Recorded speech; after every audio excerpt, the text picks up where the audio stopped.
ਭਾਰਤ ਸਰਕਾਰ ਵੱਲੋਂ ਬਣਾਏ ਗਏ 44 ਪੁਲਾਂ ਨੂੰ ਦੇਸ਼ ਦੇ ਰੱਖਿਆ ਮੰਤਰੀ ਸ਼੍ਰੀ ਰਾਜਨਾਥ ਸਿੰਘ ਵੱਲੋਂ ਡਿਜੀਟਲ ਤਰੀਕੇ ਰਾਹੀਂ ਉਦਘਾਟਨ ਕਰ ਦੇਸ਼ ਦੀ ਜਨਤਾ ਨੂੰ ਸਪੁਰਦ ਕੀਤਾ ਗਿਆ।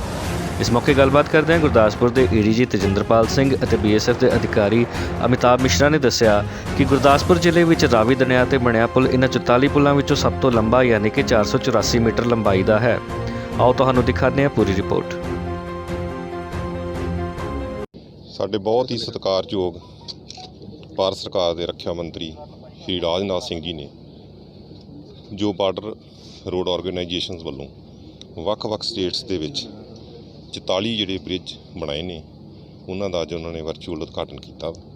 ਉਸ ਸੰਬੰਧ ਵਿੱਚ ਜਿਹੜਾ ਅੰਮ੍ਰਿਤਸਰ ਦੇ ਵਿੱਚ ਗੁਰਦਾਸਪੁਰ ਕੱਸੋਵਾਲ ਬ੍ਰਿਜ ਆ, ਅਸੀਂ ਉੱਥੇ ਇਸ ਵੇਲੇ ਮੌਜੂਦ ਹਾਂ। ਇਹ ਜਿਹੜੇ ਬ੍ਰਿਜ ਜਿੱਥੇ ਆਰਮੀ ਵਾਸਤੇ ਵੀ ਬਹੁਤ ਮਹੱਤਵਪੂਰਨ ਨੇ, ਉੱਥੇ ਨਾਲ ਦੇ ਨਾਲ ਹੀ ਜਿਹੜੀ ਸਾਡੇ ਸਿਵਲੀਅਨ ਨੇ ਉਹਨਾਂ ਦੇ ਵੀ ਆਉਣ ਜਾਣ ਵਾਸਤੇ ਜਿਹੜੀ ਬਹੁਤ ਸਹੂਲਤ ਹੋਏਗੀ, ਕਿਉਂਕਿ ਲੰਮੇ ਸਮੇਂ 'ਤੇ ਉਹਨਾਂ ਨੂੰ ਬਹੁਤ ਜ਼ਿਆਦਾ ਮੁਸ਼ਕਿਲ ਆਉਂਦੀ ਸੀ।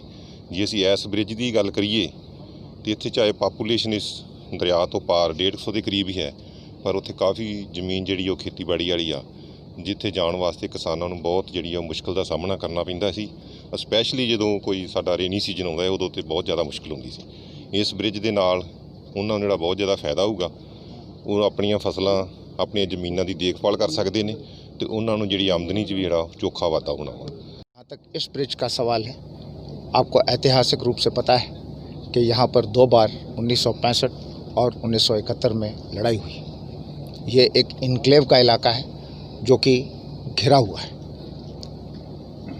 इस इनक्लेव में संपर्क बहुत ही महत्वपूर्ण था और इसके लिए ऐतिहासिक रूप से अगर देखा जाए तो यहाँ पर एक पंटून ब्रिज बनता था जो कि बारिश में निकाल दिया जाता था क्योंकि उसमें वज़न लेने की क्षमता कम थी। इसीलिए इस ब्रिज का निर्माण हुआ। जहाँ तक टेक्निकल स्पेसिफिकेशन में जाएं, आपका सवाल था, सबसे लंबा ब्रिज 484 मीटर जो आज 44 ब्रिज समर्पित किए गए हैं, उनमें से हमारे किसानों के लिए, किसान भाइयों के लिए बहुत उपलब्धियाँ हैं। इसमें कई हज़ार एकड़ की ज़मीन 35 स्क्वायर किलोमीटर के इनक्लेव में उस उपजाऊ ज़मीन का फ़ायदा नहीं उठा सकते थे, फ़ायदा उठाएंगे, जैसे कमिश्नर साहब ने भी बताया। साथ साथ में हमारे सैनिकों के लिए, हमारी सेना के लिए, उनके लाइन ऑफ कम्युनिकेशन, उनकी साजो सामग्री, उनका सामान के लिए ये बहुत इम्पोर्टेंट है। जहाँ तक टाइम का सवाल आया, DG साहब ने बताया, आपने सुना कि इसमें बहुत सारी चुनौतियों का सामना करना पड़ा।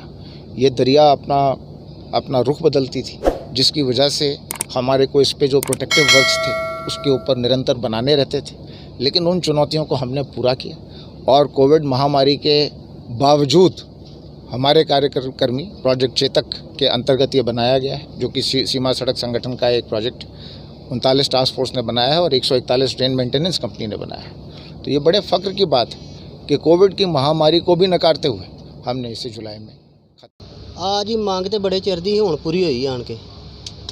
ਕੀ ਫਾਇਦਾ ਹੋਏਗਾ?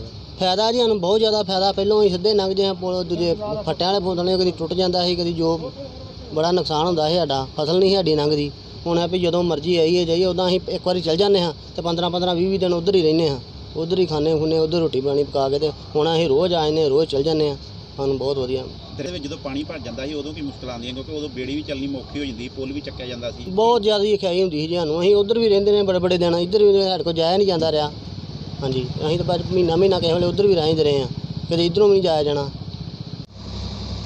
भाजी सरकार ने बहुत वधिया किया है, बहुत सोहना किया है साडे किसानों वास्ते। हाँ जी, अजे होर भी मजदूर जो भी आ वो भी दिहाड़ी लाउण तो बड़े अवाचार होंदे सी पहलां जदों पुल नहीं सी हुंदा, ते हुण सरकार की बहुत मेहरबानी आ भी जिमींदारां ते मजदूरां नूं ये पुल तैयार करके देता वा। किन्ना को परेशानी उठानी पैंदी ਸੀ ਜਦੋਂ पुल नहीं सी हुंदा? किस तरह की परेशानी? सर बड़ी परेशानियां, बहुत ही इन्हां लोकां ने बहुत परेशानियां ही परेशानियां सी।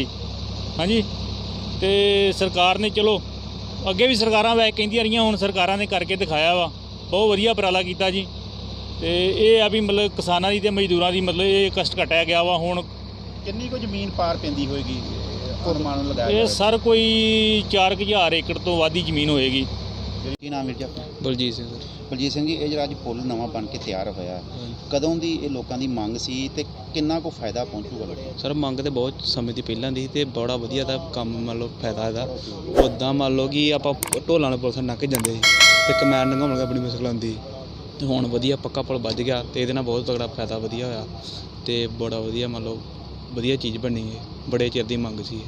ਪੁਲ ਤੋਂ ਪਹਿਲਾਂ ਕੀ ਨੁਕਸਾਨ ਉਠਾਣੇ ਪੈਂਦੇ ਸੀ ਤੁਹਾਨੂੰ ਰੋਜ਼ਮਰ੍ਹਾ ਜ਼ਿੰਦਗੀ ਦੇ ਵਿੱਚ ਆਉਣ ਜਾਣ 'ਚ? ਹਾਂਜੀ ਇਹ ਜਿਹੜੀ ਇੱਕ ਵਾਰੀ ਕਮੈਨ ਮੰਨ ਲਓ ਕਿ ਲੰਘ ਜਾਂਦੀ ਸੀ ਪਾਰ, ਉਹਨੂੰ ਮੰਨ ਲਓ ਉੱਧਰ ਹੀ ਸਾਰਾ ਸੀਜ਼ਨ ਮੰਨ ਲਓ ਉੱਧਰ ਰਹਿਣਾ ਪੈਂਦਾ ਸੀ। ਹੁਣ ਮੰਨ ਲਓ ਰੋਜ਼ ਆਈਦਾ ਕੋਈ ਬਹੁਤ ਵਧੀਆ ਫਾਇਦਾ ਪੁਲ ਦਾ ਮੰਨ ਲਓ।